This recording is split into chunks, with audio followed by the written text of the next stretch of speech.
Selamat datang dalam ibadah GKMI Art, Anugerah Rayon Kembangan, gereja yang hidup bagi Kristus.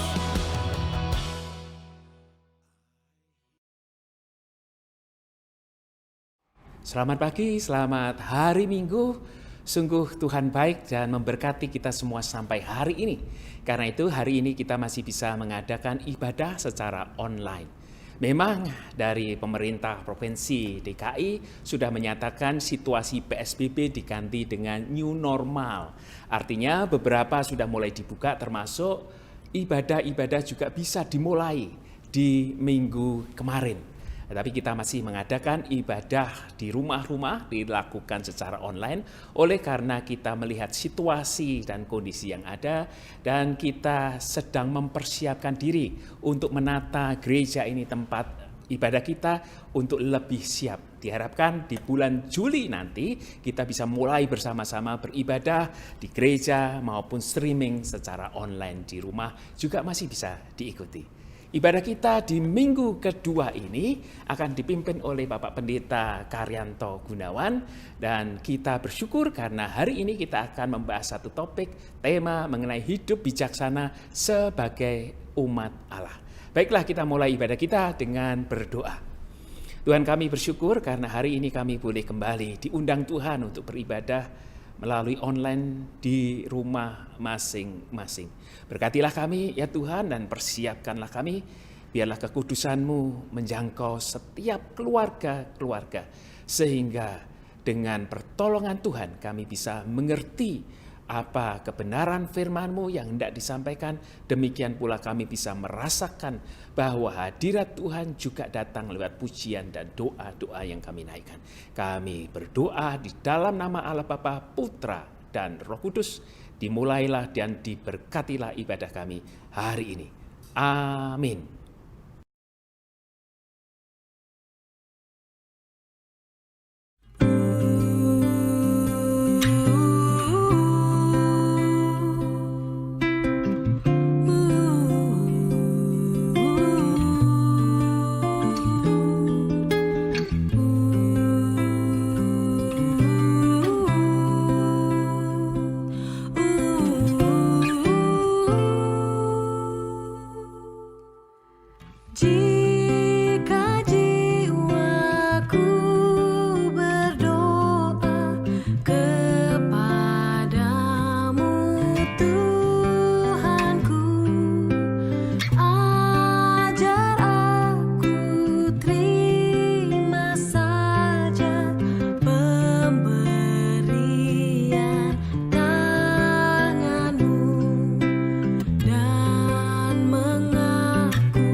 Saudara, mari kita juga menaikkan doa-doa syafaat kita. Mari kita berdoa. Kami bersyukur Tuhan, sekali lagi kami bersyukur oleh karena Tuhan tetap mengasihi dan menyertai kami, baik sebagai pribadi, sebagai keluarga, sebagai gereja, demikian pula sebagai bangsa Indonesia. Tuhan, kami berdoa untuk pemerintah kami yang mengubah PSBB menjadi the new normal ini, sehingga kehidupan kami yang menyesuaikan dengan situasi-situasi yang baru, di mana kami tetap bekerja dengan pembatasan-pembatasan, di mana kami boleh melakukan aktivitas dengan ekstra hati-hati, maka Tuhan berkati dan tolong. Supaya pengaturan ini dapat dipatuhi oleh kami sebagai masyarakat untuk tetap menjaga kebersihan, menjaga jarak, dan menjaga kesehatan kami masing-masing. Kiranya Tuhan akan menolong gereja-gereja yang dalam penyesuaiannya, sebagian sudah membuka, sebagian masih melakukan ibadah online, Tuhan juga akan berkati. Tuhan, kami juga berdoa kiranya seluruh kehidupan kami ke depan, khususnya berkaitan dengan pekerjaan-pekerjaan dan ekonomi bagi kehidupan umat-Mu, Tuhan juga akan peliharakan. Tuhan tolong ya Tuhan, jauhkan kami dari sakit juga, khususnya untuk saudara-saudara kami yang sudah berusia lanjut dan lemah tubuh, kiranya Tuhan juga akan memberkati dan menolong. Akhirnya kami serahkan kehidupan kami, kehidupan keluarga kami, gereja kami dalam pertolongan Tuhan, sebagaimana Tuhan yang mengasihi kami dan bahkan mengajar kami doa Bapa kami demikian.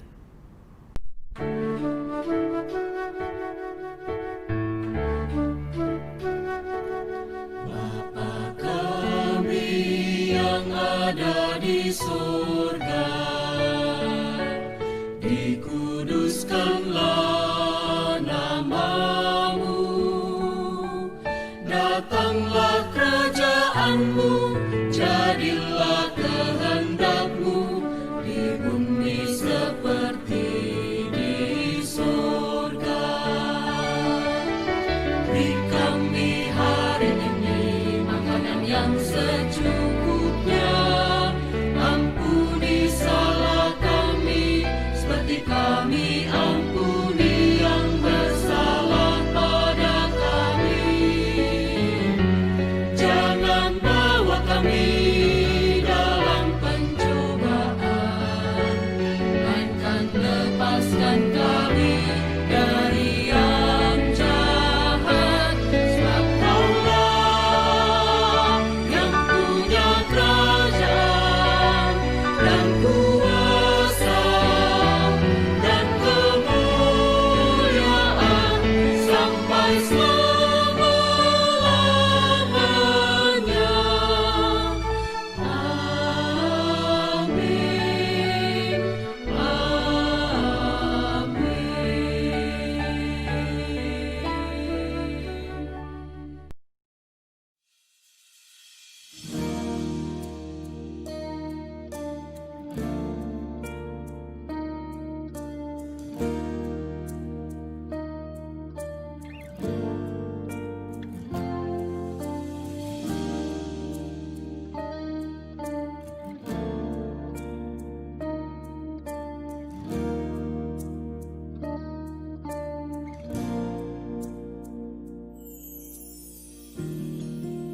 Kekuatan di jiwaku, ketenangan batinku, ada dalam hadirat-Mu, ku menyembah-Mu.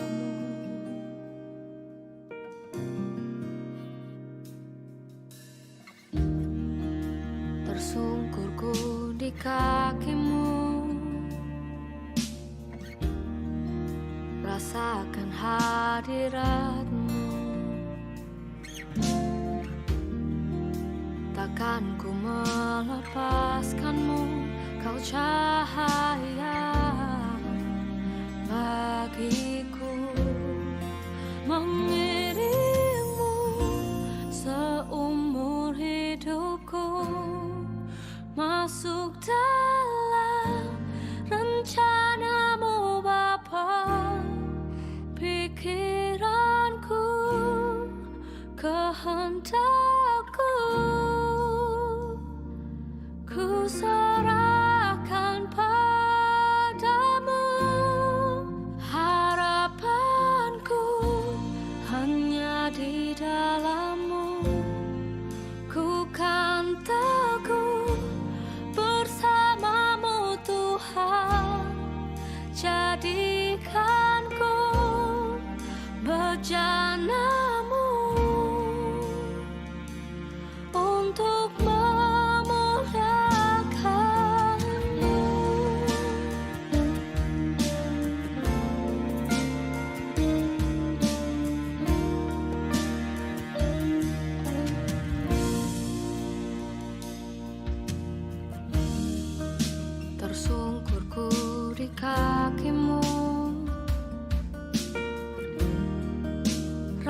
akan hadirat-Mu. Takkan ku melepaskan-Mu, Kau cahaya bagiku.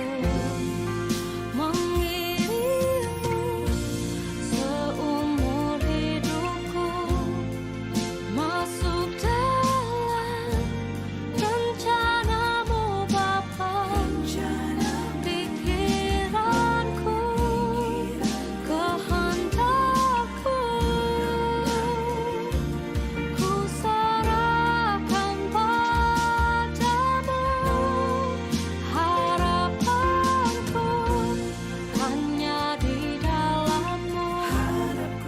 Ku kan teguh bersama-Mu Tuhan.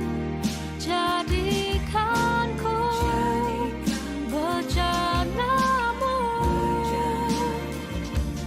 untuk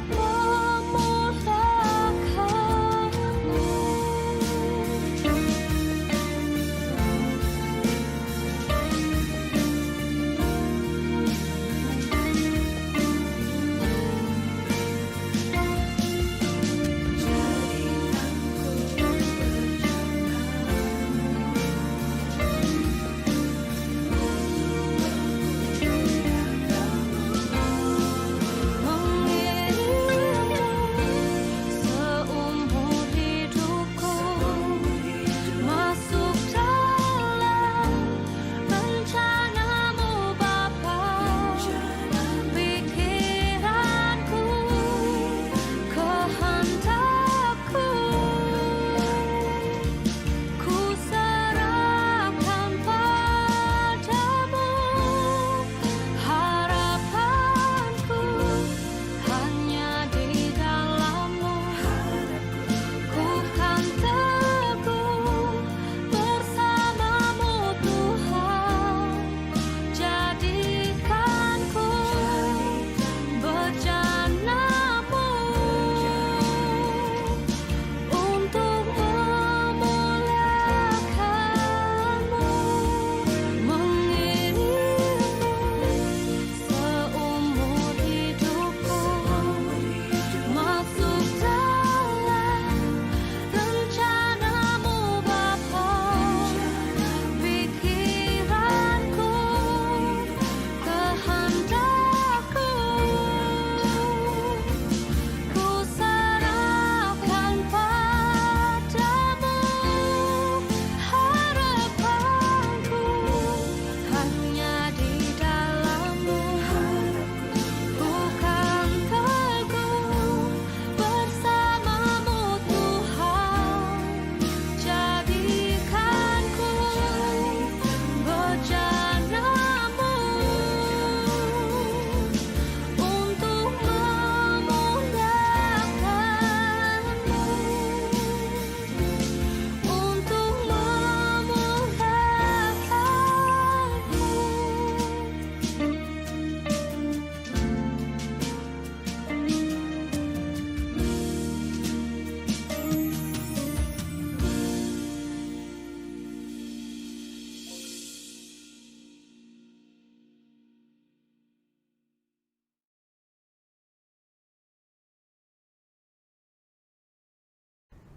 Selamat hari Minggu, jemaat yang dikasihi Tuhan.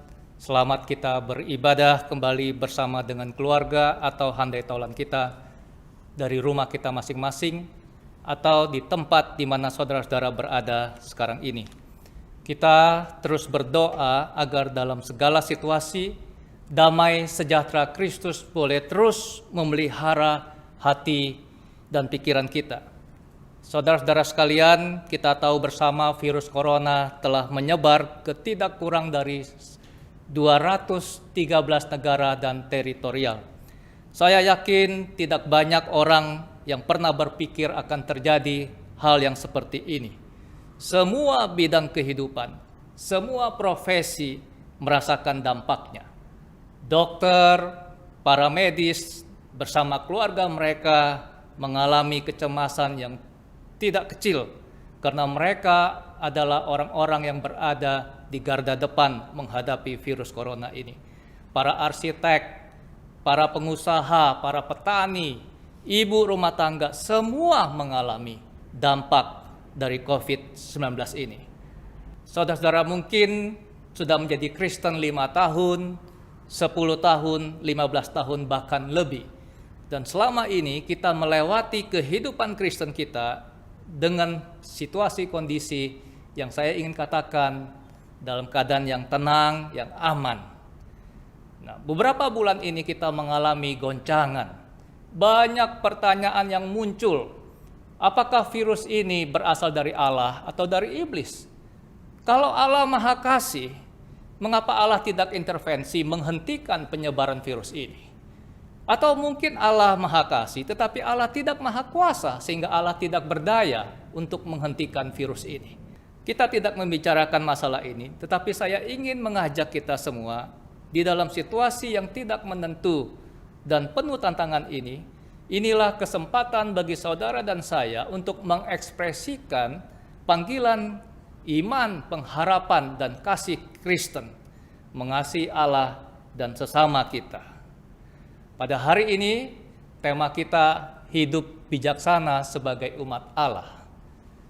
Jikalau Tuhan masih mengizinkan kita hidup sampai hari ini, biarlah kita mengerti apa yang Tuhan inginkan kita lakukan di dalam hidup kita selama kita masih hidup di dunia ini.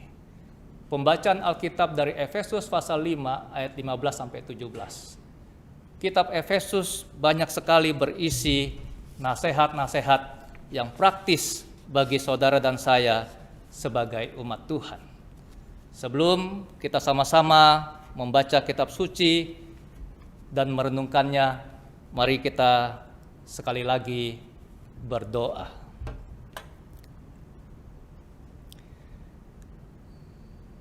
Bapa Surgawi, Allah yang penuh rahmat dan belas kasihan, sekarang bersama-sama dengan keluarga atau dengan handai tolan di tempat kami masing-masing, kami menghampiri Dikau, Allah yang bertahta di tempat yang maha tinggi. Kami menghampiri Dikau, Allah yang maha kudus, seraya kami mempersembahkan syukur kami atas pemeliharaanmu bagi kami. Kami yakin dan telah mengalami sendiri kasih pemeliharaanmu yang setia. Kami yakin akan kuasa-Mu. Kami yakin Engkaulah satu-satunya yang berdaulat penuh atas segala sesuatu, yang terus mengendalikan segala peristiwa dalam hidup manusia. Ya Tuhan, kami rindu Engkau hadir di tengah-tengah kami, sebagaimana janji firman-Mu, di mana 2 atau 3 orang berhimpun dalam nama-Mu, di situ Engkau hadir. Tuhan, kami akan membaca kitab suci, belajar dan merenungkannya. Kami mohon Roh Kudus hadir di tengah-tengah kami, menjamah kami. Anugerahkanlah kepada kami hati yang lembut untuk benih firman-Mu. Menjadi kerinduan dan doa kami, bukan saja kami menjadi pendengar, tetapi Tuhan, berikanlah kepada kami dorongan dan kemampuan untuk juga menjadi pelaku-pelaku firman di dalam kehidupan kami sehari-hari. Karena hanya dengan melakukan firman-Mu lah kami dapat disebut sebagai yang berbahagia adanya. Inilah doa permohonan kami yang kami panjatkan hanya di dalam nama Tuhan Yesus Kristus, nama yang terindah di atas segala nama, Tuhan dan Juru Selamat kami yang hidup. Amin. Saudara-saudara sekalian, Efesus pasal 5 ayat 15 sampai 17, karena hanya ada 3 ayat, saya akan membacakan satu persatu dan sambil saya akan memberikan penjelasan di bagian-bagian yang saya rasa perlu penjelasan. Efesus pasal 5 ayat 15. Karena itu, perhatikanlah dengan saksama bagaimana kamu hidup. Janganlah seperti orang bebal, tetapi seperti orang arif. Dalam terjemahan hurufiahnya, Karena itu, perhatikanlah dengan saksama bagaimana kamu berjalan. Janganlah seperti orang bebal, tetapi seperti orang arif. Saudara-saudara sekalian, falsafah hidup orang Ibrani menggambarkan kehidupan seorang manusia itu seperti sebuah perjalanan. Saudara-saudara bisa membayangkan jikalau saudara ingin melakukan sebuah perjalanan dari rumah saudara ke satu tempat yang saudara ingin tuju. Ada saat ketika saudara mulai perjalanan dan ada saatnya saudara tiba di tempat tujuan, saudara tidak lagi melakukan perjalanan. Bagi orang-orang Ibrani, kehidupan seorang manusia itu tidak seperti roda yang berputar di tempat. Kadang-kadang kita di atas, kadang-kadang kita di bawah. Tetapi seperti seorang yang melakukan perjalanan. Sejak dia lahir sampai dia meninggal, itulah perjalanan yang akan dilakukan oleh seorang manusia. Saya ingin memperlihatkan beberapa contoh yang menunjukkan bahwa bagi orang Ibrani, sebuah kehidupan itu adalah sebuah perjalanan. Di dalam Kejadian pasal 5 ayat 22, di dalam terjemahan baru Lembaga Alkitab Indonesia dikatakan, dan Henoh hidup bergaul dengan Allah. Tetapi di dalam terjemahan bahasa Inggris dikatakan, Henoh berjalan dengan Allah. Satu lagi Bapak Ibu Saudara sekalian, di dalam Mazmur 119 ayat 105. Dikatakan di situ, firman-Mu itu pelita bagi kakiku dan terang bagi jalanku. Saudara-saudara bisa perhatikan ada kata kakiku, ada kata jalanku yang menunjukkan sebuah perjalanan. Jadi firman Tuhan itu adalah pelita bagi kehidupan kita. Firman Tuhan itu adalah terang bagi kehidupan kita. Di dalam Efesus pasal 5 ayat 16 dikatakan begini, dan pergunakanlah waktu yang ada karena hari-hari ini adalah jahat. Terjemahan hurufiahnya, dan tebuslah kairos yang ada karena hari-hari ini adalah jahat. Saudara-saudara mungkin pernah mendengar dalam sebuah khotbah atau dalam sebuah pemahaman Alkitab bahwa di dalam bahasa Yunani kata waktu itu ada dua. Yang pertama adalah kronos. Dari kata kronos inilah muncul istilah kronologi. Dan yang kedua adalah kata kairos. Nah, saya ingin menggunakan sedikit waktu untuk menjelaskan perbedaan keduanya. Kalau saya ingin pergi memeriksakan gigi saya ke dokter gigi, saya tiba jam sekian di tempat praktek dokter gigi, lalu saya tunggu di ruang tunggu dokter, jam sekian saya dipanggil masuk ke ruang praktek dan dokter gigi mulai menangani masalah gigi saya. Inilah kronologinya, ya. Jam sekian tiba di dokter gigi, jam sekian saya mulai diperiksa. Di tengah-tengah kronologi itu terdapat kairos, terdapat kesempatan. Selama saya di ruang tunggu, menunggu kapan saya dipanggil oleh dokter gigi, saya sebenarnya mempunyai kairos untuk menulis sesuatu. Saya mempunyai kairos untuk membaca sesuatu. Saya mempunyai kairos untuk berbicara dengan orang lain yang juga sedang menunggu giliran mereka untuk diperiksa. Jadi kairos itu lebih kepada kesempatan yang kita miliki. Saudara-saudara sekalian, di dalam mitologi Yunani dikenal ada dewa kairos atau dewa kesempatan. Dewa ini adalah dewa yang paling sibuk dan selalu berlari kencang. Dikatakan kakinya itu bersayap, badan dan kepalanya itu licin, tetapi di bagian depan dari kepalanya itu ada sedikit rambut yang tersisa, ada sedikit jambul. Ini seakan-akan ingin memberitahukan kepada saudara dan saya bahwa jikalau dewa ini sudah lewat, kita tidak mungkin lagi bisa menangkap dia. Oleh karena kepala dan tubuhnya itu licin, kita hanya bisa menangkap dewa ini jikalau dia belum lewat, yaitu dengan cara menangkap jambul, ya, rambut yang ada di bagian depan kepalanya. Itulah sebabnya Paulus berkata, dan tebuslah kairos yang ada, karena hari-hari ini adalah jahat. Efesus pasal 5 ayat 17. Sebab itu janganlah kamu bodoh, tetapi usahakanlah supaya kamu mengerti kehendak Tuhan. Sampai di sini saya ingin mempertanyakan satu hal kepada kita semua. Apa kata kitab suci tentang hidup manusia? Jikalau kita membaca dari kitab Kejadian sampai kitab Wahyu, kita bisa menyimpulkan beberapa hal tentang hidup manusia. Yang pertama, bahwa hidup manusia itu sementara. Saudara dan saya hidup di dunia ini hanya sementara. Kita tidak hidup di dunia ini untuk selama-lamanya. Seperti seorang musafir, dia melakukan perjalanan untuk ke suatu tempat.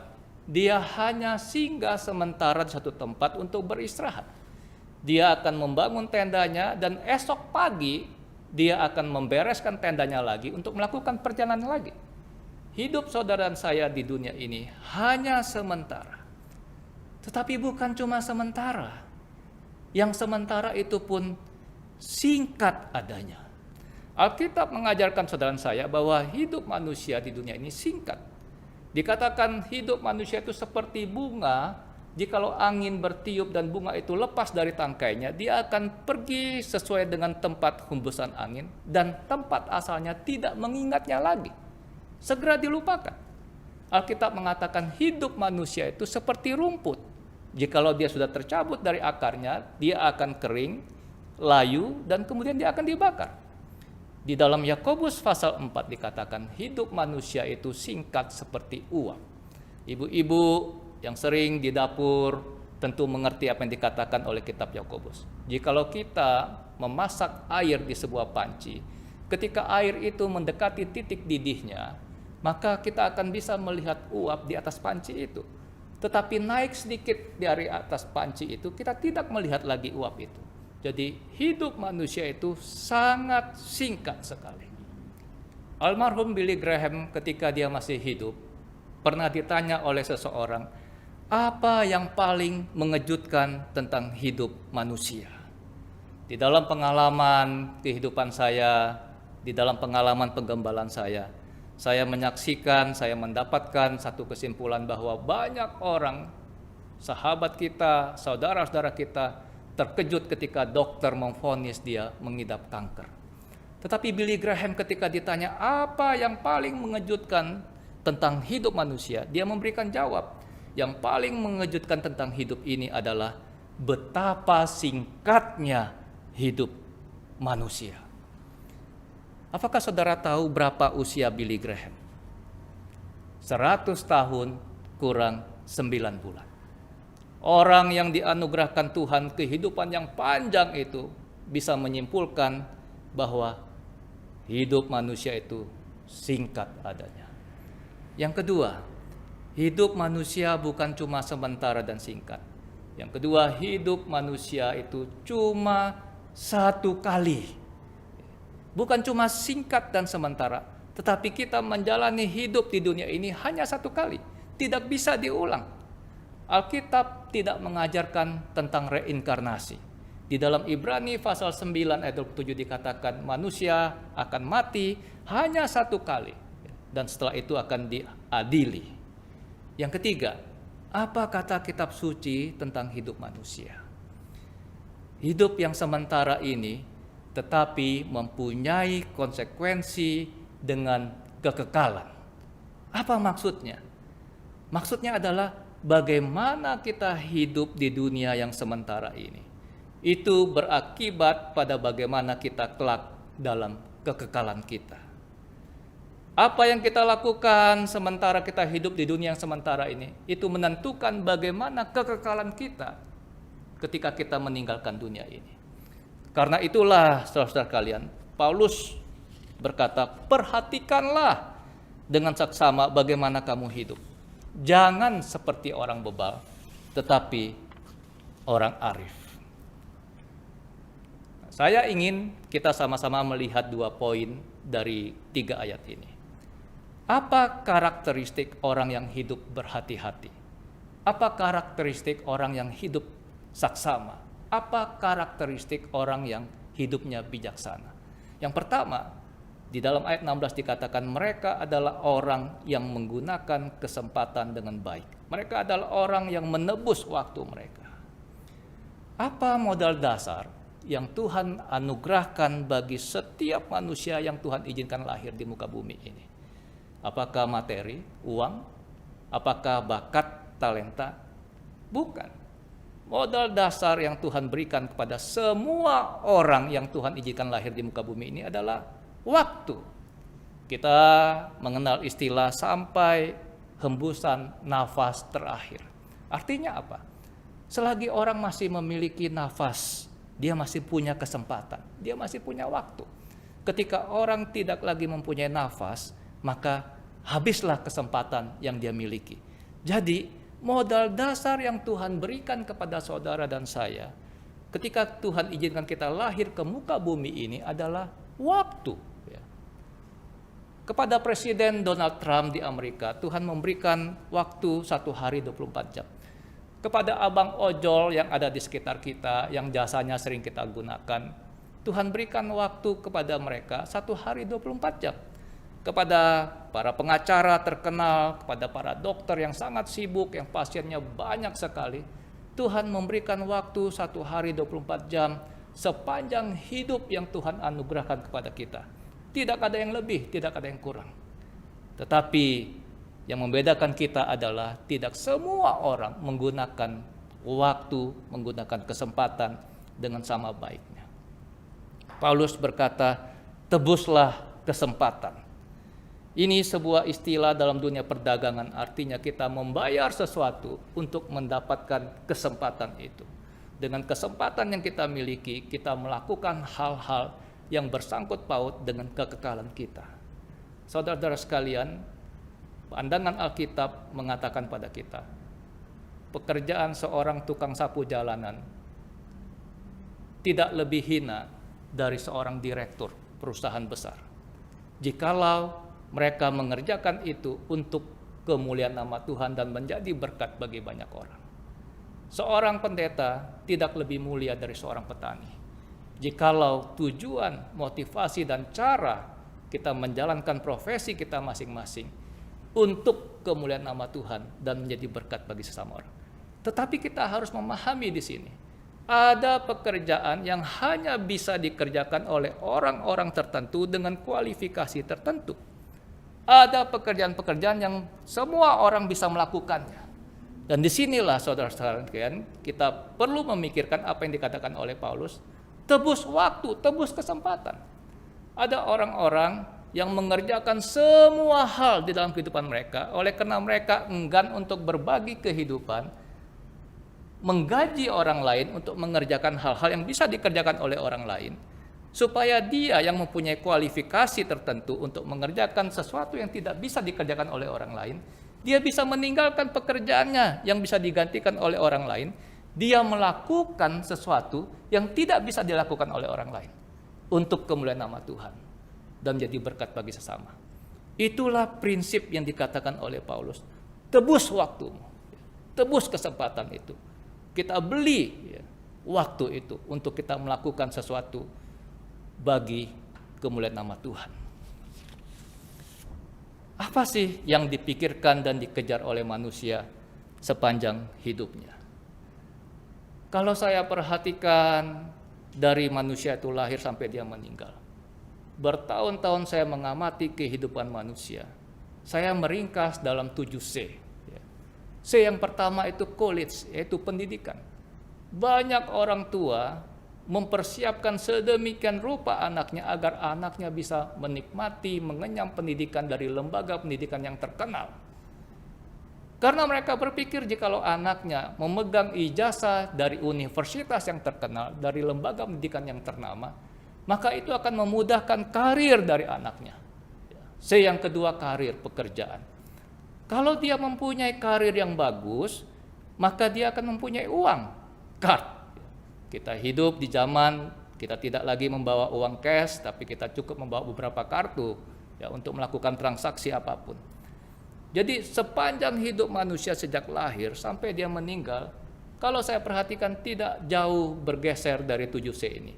Masalah pendidikan, masalah pekerjaan, Masalah uang, materi, ingin punya mobil, ingin punya rumah, ingin punya pasangan hidup, setelah punya pasangan hidup ingin punya anak-anak.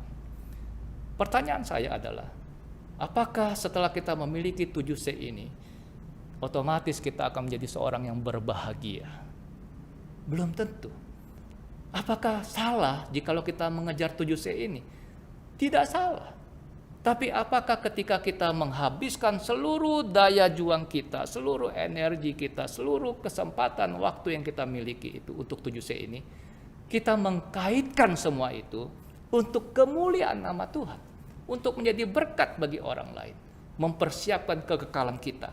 Saya ingin sekolah yang bagus agar saya boleh mempunyai karir yang bagus. Dengan karir yang bagus saya boleh mendapatkan peluang yang besar untuk menjadi berkat bagi orang lain. Itu yang Alkitab inginkan.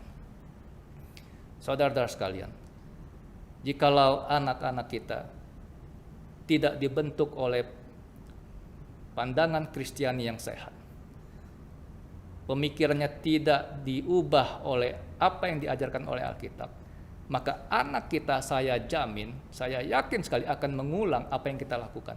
Hidupnya dia akan investasikan untuk 7C ini. Mati-matian dia akan mengejar 7C ini.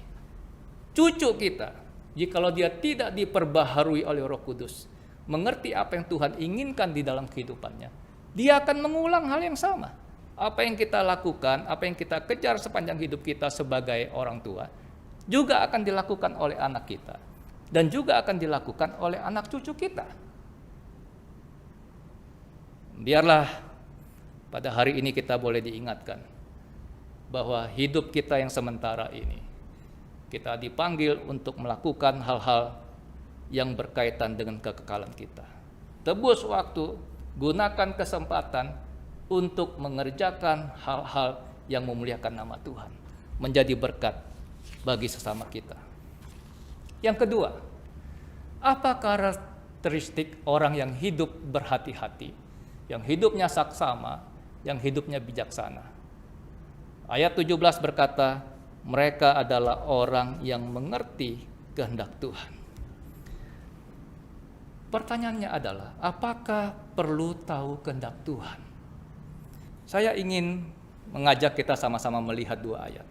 Di dalam Matius pasal 7 ayat 21 dikatakan, bukan setiap orang yang berseru kepadaku, Tuhan, Tuhan, akan masuk ke dalam kerajaan sorga, melainkan dia yang melakukan kehendak Bapakku yang di sorga.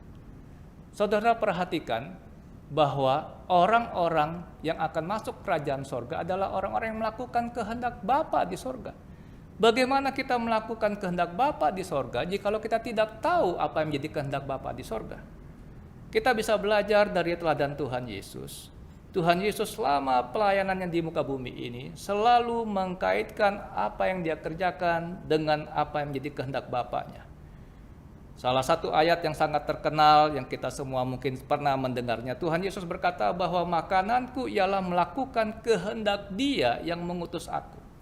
Di Taman Getsemani, Tuhan takluk kepada kehendak Bapaknya. Bukan kehendakku, tapi kehendakmu ya Bapa.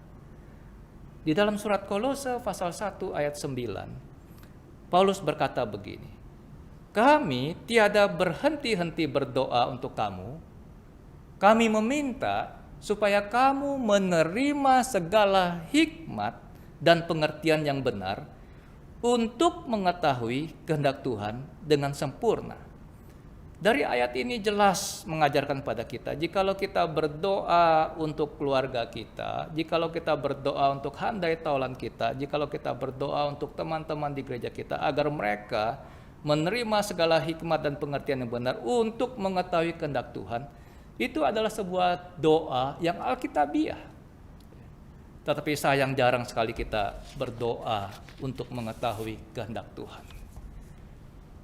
John Calvin mengatakan, tidak ada yang lebih besar dari kehendak Allah selain diri Allah sendiri. Kita ingat kembali kepada zaman kerajaan, di mana titah seorang raja itu tidak dapat dipisahkan dari diri raja itu sendiri. Ketika kita membangkang, ketika kita melawan kehendak raja itu, maka itu sama artinya kita sedang melawan Raja itu sendiri. Nah, pertanyaan lanjutan adalah, apakah untuk semua hal kita harus cari tahu kehendak Tuhannya? Dalam arti yang sempit, misalnya ya, kita ingin membeli makanan, kita sampai di sebuah kantin, kita melihat daftar menunya, lalu kita mengambil sikap berdoa, kita berdoa minta Tuhan pimpin menu apa yang harus saya pesan. Saya rasa dalam banyak hal kehidupan kita sehari-hari, bagi setiap anak Tuhan yang telah tumbuh dewasa dalam Tuhan, tidak seperti itu kita mencari kehendak Tuhan. Ada beberapa hal yang kita bisa pisahkan di sini. Yang pertama, hal-hal moral yang sudah jelas, boleh atau tidak boleh kita lakukan. Kita tidak perlu lagi mencari tahu apa kehendak Tuhannya. Kita tidak perlu lagi bergumul, kita tidak perlu lagi masuk ke kamar kita untuk mencari tahu apa kehendak Tuhan. Apakah saya boleh mengambil barang ini yang bukan milik saya, yang saya ketemukan di jalan? Apakah saya boleh mencuri uang dari perusahaan saya? Kita tidak perlu cari tahu lagi kehendak Tuhannya. Sudah jelas apa yang dikatakan oleh Alkitab. Jadi untuk hal-hal moral yang sudah jelas, boleh atau tidak boleh kita lakukan, yang Tuhan inginkan adalah kepatuhan kita. Lakukanlah. Itu yang menjadi kehendak Tuhan. Yang kedua, ada hal-hal rutin berkaitan dengan kewajiban dan tanggung jawab kita. Apakah saya harus masuk kantor? Di dalam situasi yang normal, tidak ada perkecualian, tidak ada hal-hal yang membuat saya harus bertanya-tanya apakah saya masuk ke kantor. Maka itulah kewajiban saya, itulah tanggung jawab saya untuk datang ke kantor, bekerja seperti biasanya sebagai seorang karyawan. Kita tidak perlu lagi menggumulkan apakah saya harus masuk kantor, apakah saya harus mengerjakan ini yang menjadi tanggung jawab saya. Tidak. Soal makan, ya. Kalau tekanan darah saudara saya 160, maka jelas sekali dari informasi dari dunia medis dan kesehatan, dari informasi dunia gizi, kita tahu bahwa kita harus diet garam. Kita tidak perlu lagi berdoa untuk cari tahu apa kehendak Tuhan, ya, dalam pengertian sempit. Ya. Kalau pagi-pagi saya bangun dari tidur, saya bersiap-siap untuk pergi ke kantor, saya buka lemari pakaian saya, ada sekian banyak pakaian di situ. Saya tidak perlu mencari kehendak Tuhan dalam arti yang sempit, saya berlutut di tepi ranjang saya di kamar, lalu saya berdoa, cari tahu Tuhan saya mau pakai baju yang mana. Tidak perlu. Karena Alkitab sudah mengajarkan kepada kita soal sopan santun, soal janganlah engkau menjadi serupa dengan dunia ini. Ya. Jadi Alkitab sudah mengajarkan kepada kita, membimbing kita persoalan disiplin, kerajinan, jangan malas, ya. Persoalan pengendalian diri, persoalan sopan santun, bagaimana kita sebagai anak-anak Tuhan. Tapi memang ada hal-hal tertentu yang Alkitab tidak jelas. Ya. Nah, saya ingin memberikan kepada kita beberapa poin di sini, yang saya sebut sebagai prinsip 6, 8, 10, yang saya ambil dari 1 Korintus pasal 6, pasal 8, dan pasal 10. Dari semua yang halal, dari semua yang diizinkan Tuhan untuk kita lakukan, dari semua yang tidak melawan kehendak Tuhan, kita bisa bertanya 7 hal ini untuk mengetahui apakah saya perlu melakukannya atau tidak melakukannya. Yang pertama, apakah itu berguna? Bermain basket, berolahraga tentu saja berguna. Tetapi apakah perlu saya berada di lapangan basket setiap hari 8 jam? Padahal saya tidak pernah bercita-cita menjadi seorang atlet basket. Saya bercita-cita menjadi seorang ahli IT. Nah, kalau saya bercita-cita sebagai seorang ahli IT, apakah perlu saya berada di lapangan basket selama 8 jam per hari? Tidak perlu, tidak berguna. Kita hanya perlu beberapa jam saja, beberapa menit saja di lapangan basket. Ini sebagai contoh saja. Yang kedua, apakah saya tidak diperhamba? Tuhan menebus kita untuk menjadi seorang anak Tuhan yang bebas merdeka, bukan menjadi hamba. Seringkali saya berkata kepada anak-anak remaja, semua hal yang membuat engkau kecanduan, semua hal yang membuat engkau diperhamba, semua hal yang engkau lakukan secara sembunyi-sembunyi, semua hal yang membuat engkau gelisah, merasa bersalah, merasa berdosa, itu adalah sesuatu yang tidak baik untuk engkau lakukan. Yang ketiga, apakah memuliakan Allah? Katekismus singkat Westminster dalam pertanyaan yang pertama mengatakan, apakah tujuan yang tertinggi dari hidup manusia? Tujuan hidup yang tertinggi dari hidup manusia adalah memuliakan Allah. Paulus berkata, apabila engkau makan, apabila engkau minum, apabila engkau melakukan sesuatu yang lain, lakukanlah itu untuk kemuliaan Allah. Jadi di dalam hal-hal yang kita tidak tahu prinsip-prinsip Alkitabnya yang dengan jelas, kita bisa mempertanyakan di situ. Kalau saya melakukan ini, apakah itu memuliakan Allah? Yang keempat, apakah itu menjadi batu sandungan? Ya. Mungkin di dalam kelompok komunitas tertentu hal itu tidak menjadi masalah. Tetapi ketika saya berada di komunitas yang lain, apa yang saya lakukan di tempat lain tidak menjadi masalah, tetapi di tempat yang ini menjadi masalah. Kita perlu bertanya, apakah jikalau saya melakukan itu akan menjadi batu sandungan bagi orang lain? Yang kelima, apakah membangun? Membangun diri saya dan membangun orang-orang lain. Yang keenam, apakah untuk kepentingan orang banyak atau kepentingan diri saya sendiri? Ini yang seringkali membuat kegaduhan di dalam gereja, di dalam masyarakat. Nah, firman Tuhan mengajarkan pada kita untuk mengutamakan kepentingan orang banyak, orang lain. Yang ketujuh, apakah membawa orang lain pada Kristus? Jikalau saya melakukan hal ini, apakah membawa orang lain pada Kristus atau justru menjadi batu sandungan? 7 pertanyaan ini akan cukup menolong kita dalam hal-hal di mana kita tidak tahu secara spesifik apa kehendak Tuhannya. Dari semua yang Tuhan izinkan kita lakukan, dari semua yang tidak melawan hukum Tuhan, mari kita bertanya 7 hal ini. Sebagai penutup, saudara sekalian, saya ingin mengutip apa yang dikatakan oleh C.S. Lewis. Ada 2 macam orang, yaitu orang-orang yang berkata kepada Allah, jadilah kehendakmu. Dan orang-orang yang kepada mereka Allah berkata, baiklah kalau begitu, pilihlah sesuai dengan keinginanmu. Saudara-saudara termasuk yang mana? Apakah kita termasuk dari kelompok orang yang pertama, yang di dalam kehidupan kita, di dalam doa kita, kita selalu berkata, jadilah kehendakmu ya Tuhan di bumi seperti di surga. Seluruh kehidupan kita, kita ingin melakukan apa yang menjadi kehendak Tuhan. Atau kita adalah orang-orang kelompok yang kedua, yang Tuhan berkata kepada kita, baiklah, kalau begitu, itu pilihanmu, pilihlah sesuai dengan keinginanmu. Kiranya Tuhan menolong kita semua. Di tengah-tengah situasi yang penuh dengan tantangan ini, jikalau Tuhan masih mengizinkan saudara dan saya hidup di tengah-tengah dunia yang sementara ini, Tuhan ingin kita menjadi anak-anak Tuhan yang bijaksana, menggunakan kesempatan kita untuk melakukan apa yang menjadi kehendak Tuhan. Amin. Mari kita berdoa sekali lagi. Tuhan, jikalau Tuhan masih mengizinkan kami hidup di tengah-tengah dunia yang sementara ini, tentulah Tuhan punya maksud dan rencana bagi setiap kami. Kami telah mendengarkan penguraian firman-Mu, sekarang bantulah kami ya Tuhan, agar kami boleh sungguh-sungguh menggunakan setiap kesempatan yang Tuhan masih anugerahkan bagi kami, demi hormat dan kemuliaan nama-Mu. Ya Tuhan, bantulah kami juga untuk terus bertumbuh di dalam pengenalan kami akan kehendak-Mu. Bukan saja kami tahu apa yang menjadi kehendak-Mu Tuhan, tetapi berikanlah juga kepada kami satu komitmen di dalam kehidupan Kristen kami untuk belajar mematuhi, melakukan apa yang menjadi kehendak-Mu.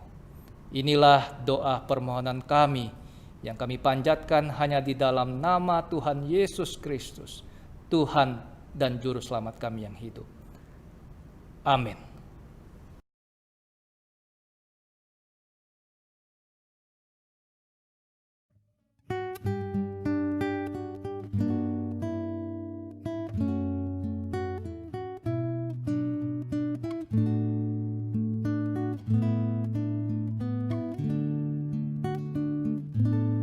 Hidup ini adalah kesempatan. Hidup ini untuk melayani Tuhan. Jangan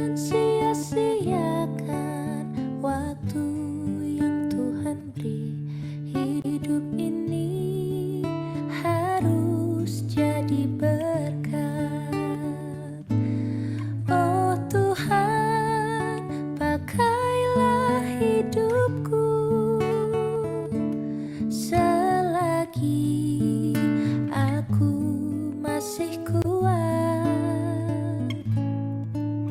Bila saatnya nanti ku tak berdaya lagi, hidup ini sudah jadi berkat. Hidup ini adalah kesempatan. Hidup ini untuk melayani Tuhan. Jangan sia-siakan waktu yang Tuhan beri. Hidup ini harus jadi berkat. Oh Tuhan, pakailah hidupku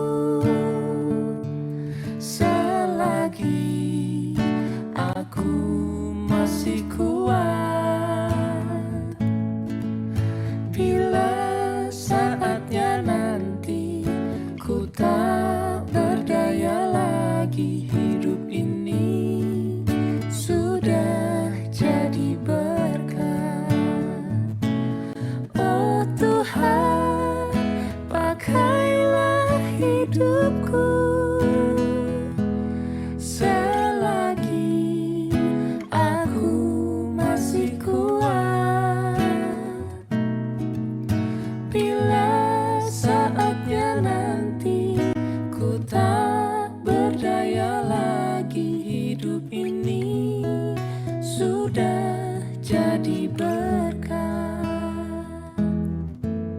Bila saatnya nanti Ku tak berdaya lagi, hidup ini sudah jadi berkat.